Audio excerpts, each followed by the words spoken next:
Malachi 4, 1 to 2a. The Lord of heaven's army says, "The day of judgment is coming, burning like a furnace. On that day the arrogant and the wicked will be burned up like straw. They will be consumed, roots, branches, and all. But for you who fear my name, the Son of Righteousness will rise with healing in his wings, and you will go free, leaping with joy like calves led out to pasture." Luke 21, 5 to 19. Some of his disciples began talking about the majestic stonework of the temple and the memorial decorations on the wall.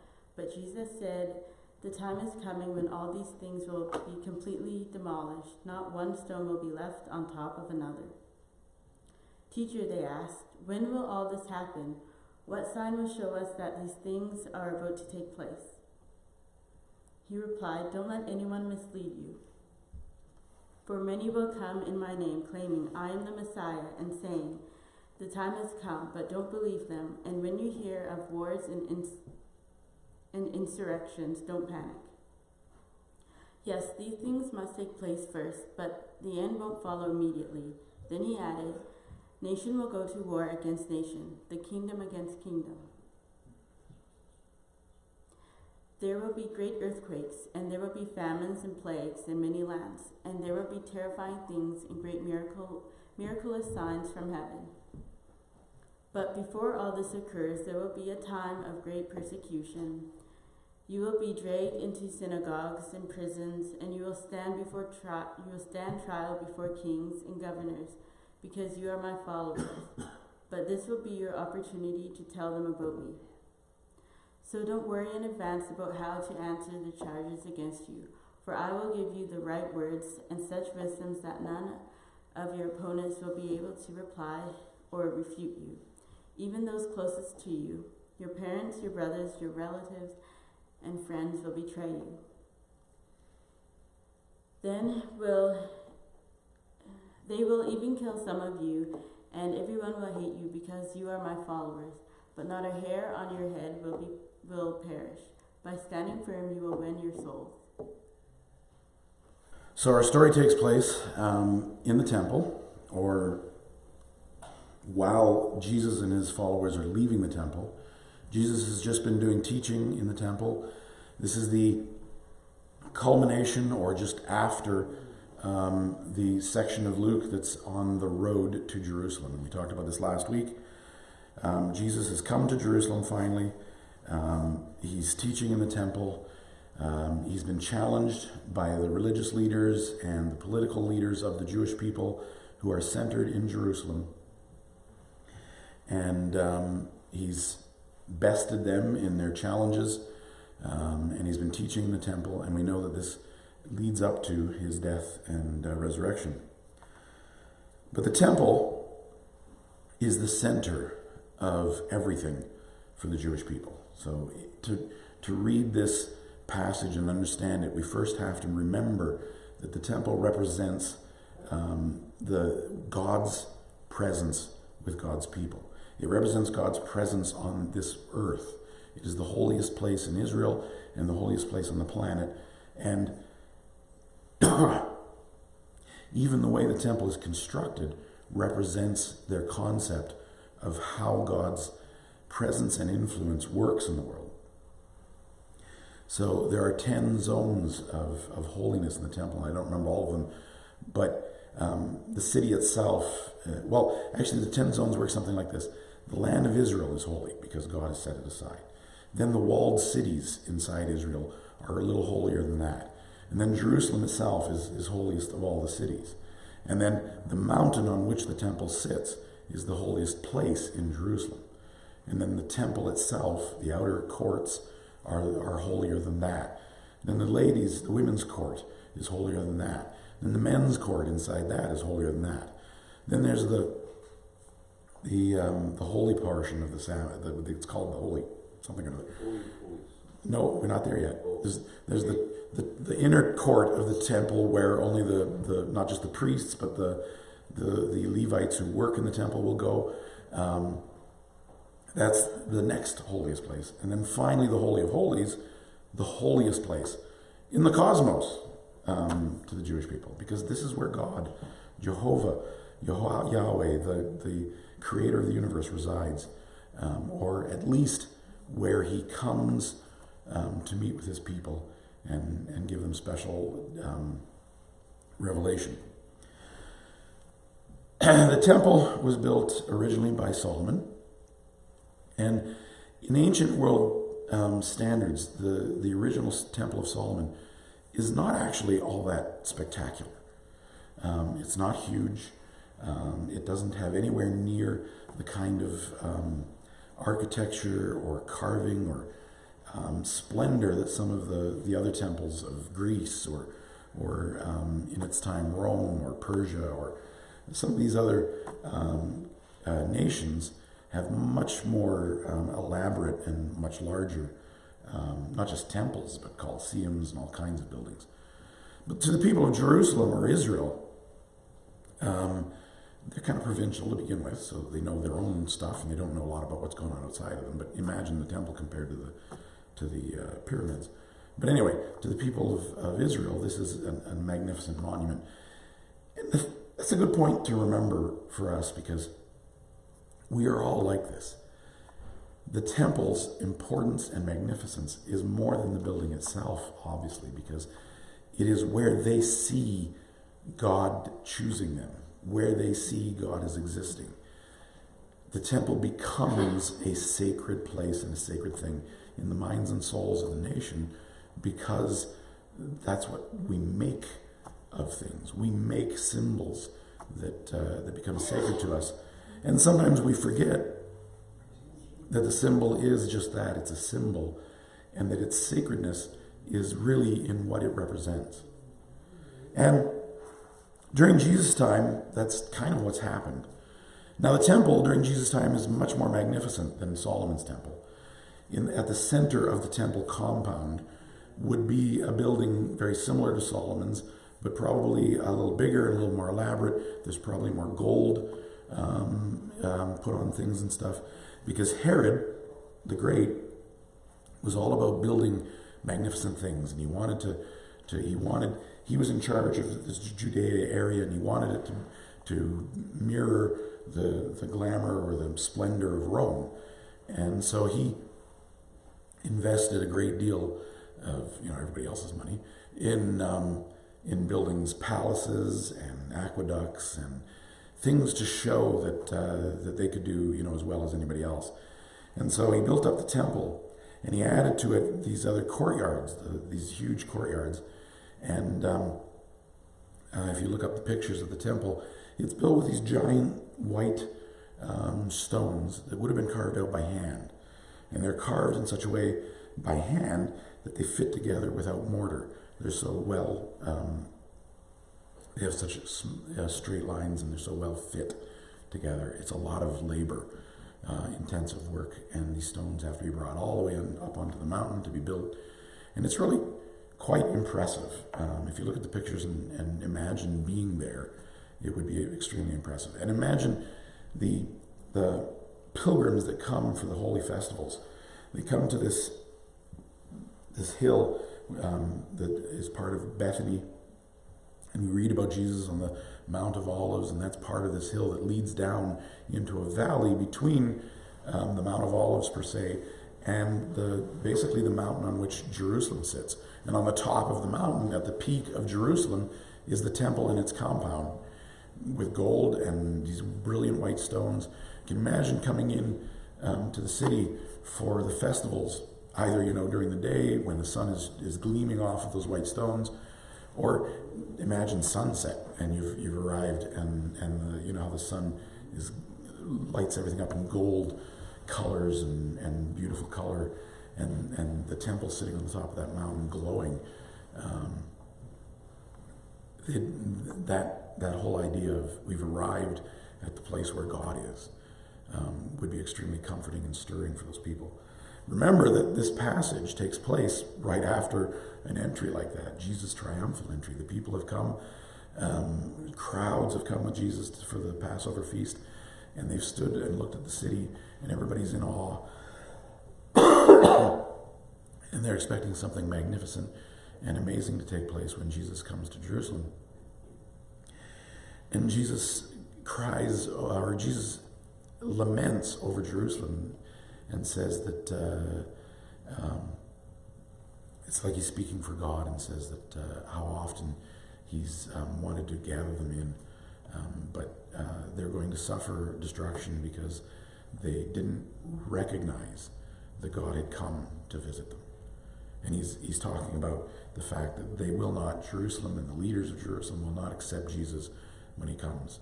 And all of the people following him are expecting Jesus to do something great, but he's foreshadowing the fact that the great thing will not look like a great thing.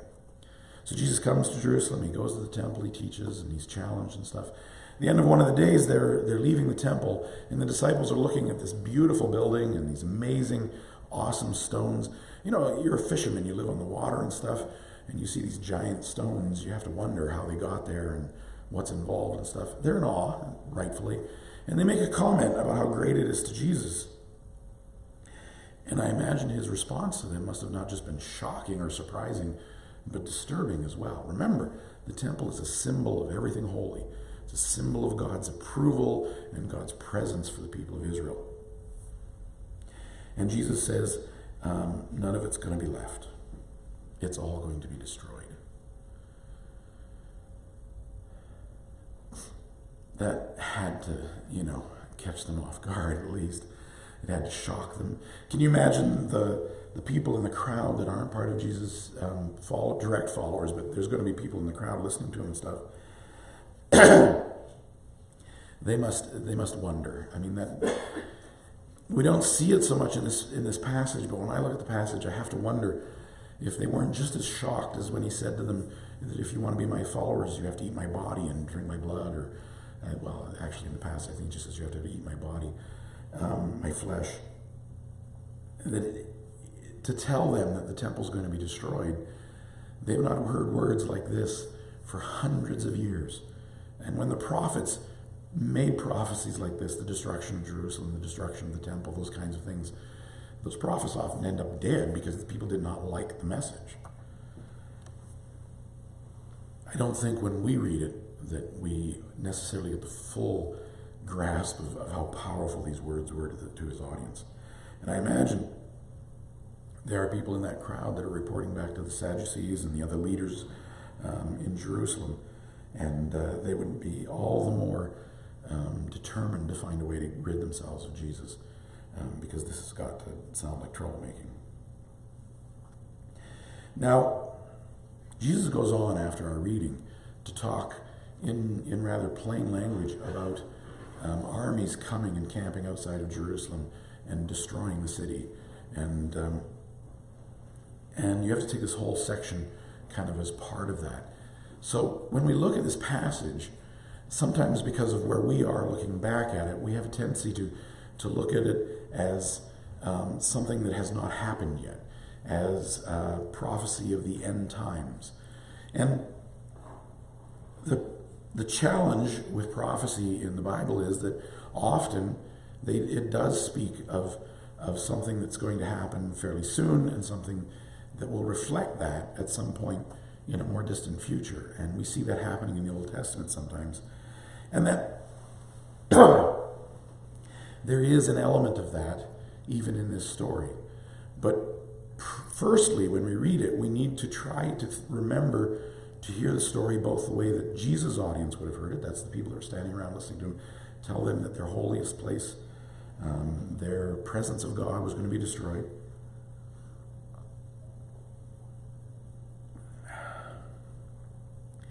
And then there's what would Luke's audience hear when they read this, because a lot of the scholars believe that Luke would have been written after the destruction of the temple. Now, part of the reason for dating Luke's authorship after the destruction of the temple is because everyone who looks at this passage and knows the history and knows the other writings and stuff believe that this is a prophecy about the destruction of the temple. And so people who don't believe in prophecy believe that this had to have been written afterwards in order for it to be so clear. But even the scholars who believe in prophecy and believe that Jesus was, in fact, foretelling something by the virtue of the Spirit, tend to believe that Luke wrote this after the destruction because of the way in which Luke writes it and the emphasis that he puts on certain things that Jesus said. Like the mention of the synagogues. During the time after the destruction, the synagogues became much more important to the people of Israel because they had lost the temple and many of the people had been taken off to Rome and other parts. And the synagogues were the fallback for worshiping God and for staying true to God's teachings. And to be taken to be judged in the synagogues, as Jesus says is going to happen to his followers, would be a terrible thing. But there are other things in the way that it's written that suggest that Luke is emphasizing some things that take place after the destruction of the temple. But there's also things in what Jesus says is going to happen to his followers that we know from Luke's own account in Acts happen. So we have Luke who writes a story in two books, Luke, the Gospel of Luke and the Acts of the Apostles, as we call them. But to Luke is one story about Jesus' ministry on earth. And we see the arc of the story where Luke is constantly foreshadowing something that's going to take place in the book of the Acts. And so even here we see Luke foreshadowing things that are going to happen to his followers. So how do we look at this passage? And again, I would say that the best thing is to first see it through the eyes of the audiences that are represented. There's the audience that Jesus spoke to, then there's the audience that Luke speaks to. So Jesus' audience sees the foretelling of something horrible happening. But you see their question. Somebody from the audience asks the question, well, what will be a sign? How will we know that these things are about to happen? Like, give us a warning or a heads up. But they don't say it just quite like that. They say that the kingdom is coming, or your kingdom is coming. And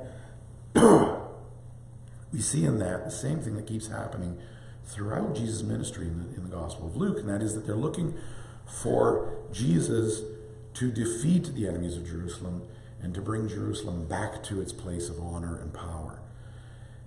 And it would seem to us, standing on the outside, that they're not paying attention at all to the things that Jesus is saying. He's just described the destruction of Jerusalem, and they want to know when he's going to come into his power. So there's a bit of a disconnect.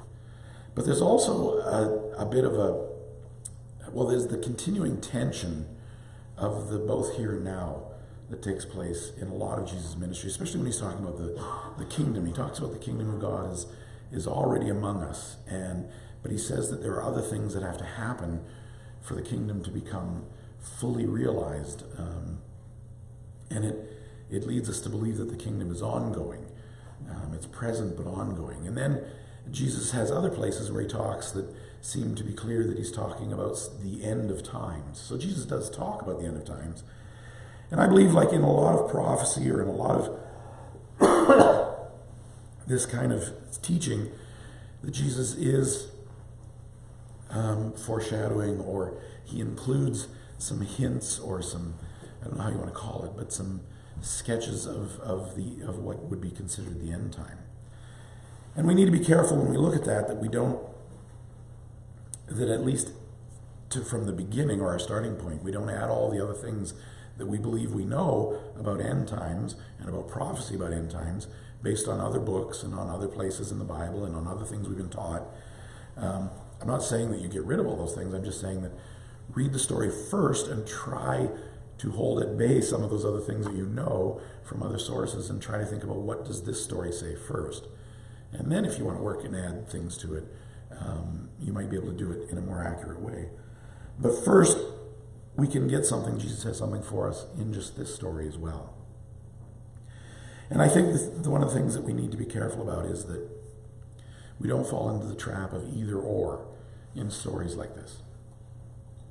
So we can just entirely think this is all something that hasn't happened yet for us, even though most of these things have happened within 100 years of Jesus saying them. Lots of them have happened within a year of Jesus' death. the things that he says are going to happen to the followers. The war happens within 60 years of Jesus' birth and the destruction of the temple. So a lot of these things have already happened, and we have to be careful not to think that this is all just about something that's in our future. We need to remember that the Church of Christ has gone through and will continue to go through times of trial and struggle in different places and at different times. And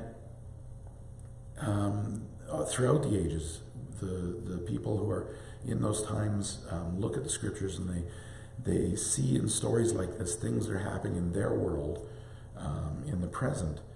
And I think that's proper, but I want to come back to that, and it has a lot to do with how we react. So we can't just say all of this is something that has yet to come. It's already happened for some people. But the other thing we can't do, the other thing we have to be careful not to do, is to get complacent and say, oh, well, it's all happened, and it doesn't have anything to tell us. Because Jesus in his ministry over and over again tells the people, tells us and tells everyone that he's teaching to be prepared. And he's always telling stories about being prepared and stories about what happens when servants aren't prepared for the return of their master. And in this passage, he very clearly tells us that there will be people who come after him and say they're the Messiah and tell people that the time has come for Israel to be freed of oppression is what people would read that as, but not to believe them. And this happens, right? After Jesus' death and resurrection, a number of Jewish people rise up and claim some kind of messiahship in the form that the Jewish people were looking for and didn't find in Jesus. They want to lead a rebellion, and a rebellion breaks out in Jerusalem, and there's war throughout Judea, and eventually it comes to Jerusalem, and bad things happen.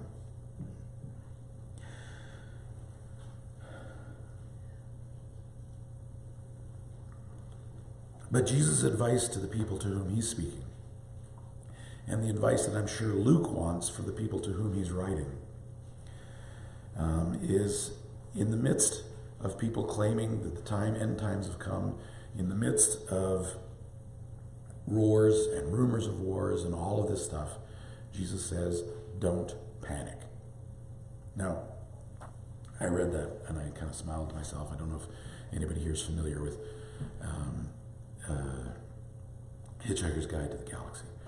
It's a science fiction book, and it's totally ridiculous and terribly funny, but in it, it's about a book that's been put together, and it's for people who want to hitchhike on spaceships throughout the galaxy to, see the universe kind of thing. And he says that it's, the second most popular compendium of knowledge next to the Encyclopedia Galactica or something. But the reason that it's starting to gain popularity is because on the front of the cover, in big friendly letters, it says, don't panic.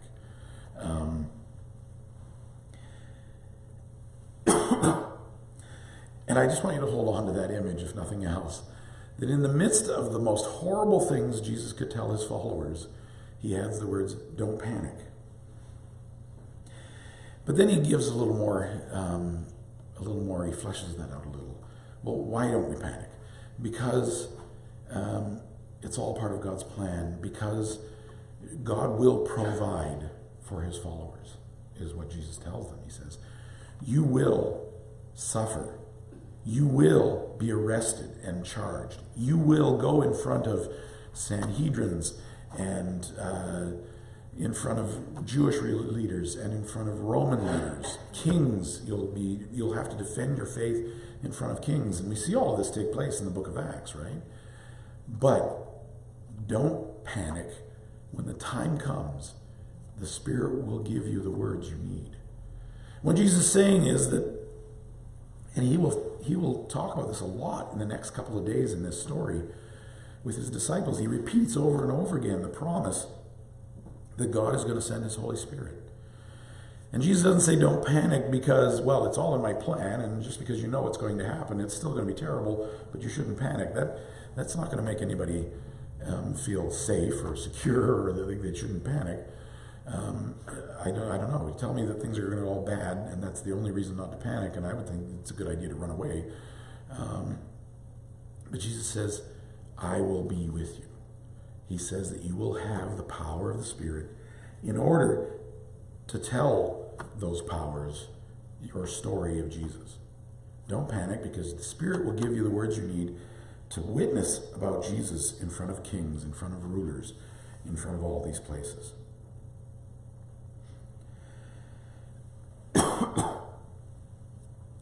So when we come to passages like this, when we see things falling apart in the world around us, and we wonder, how long is God going to wait? How patient can God be with this world? Excuse me.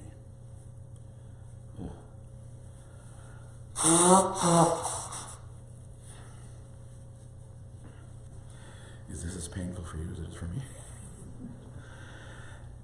When we wonder about how these things are going on, the question becomes, how should we then live? It isn't just, that Jesus says don't panic. What does that mean? Are we paralyzed in fear when we see something that seems to us like the end of the world is around the corner? Do we desire to simply give up on this world and in despair, go up on our rooftops and wait for Jesus to return and take us out of this mess? I don't believe that's what Jesus has asked us to do. I don't believe that Jesus ever calls his followers to prepare themselves to give up or leave. We have a doctrine of rapture, but sometimes it becomes far too much of a crutch or far too much of a distraction from the world we live in. And Jesus doesn't give any promise to his disciples that they will escape the things to come. He tells them, some of you will die. Now, how then at the end of the passage can he say not a hair on your head will come to harm if he's just told them some of you are going to die? Your families are going to turn on you. Your friends are going to turn on you. Everybody's going to turn on you. And some of you will die. But harm will not come to a hair on your head. He's not saying you're going to be protected from the physical harm. He's not saying you're going to be protected from the rejection that will come to many people for believing in Jesus.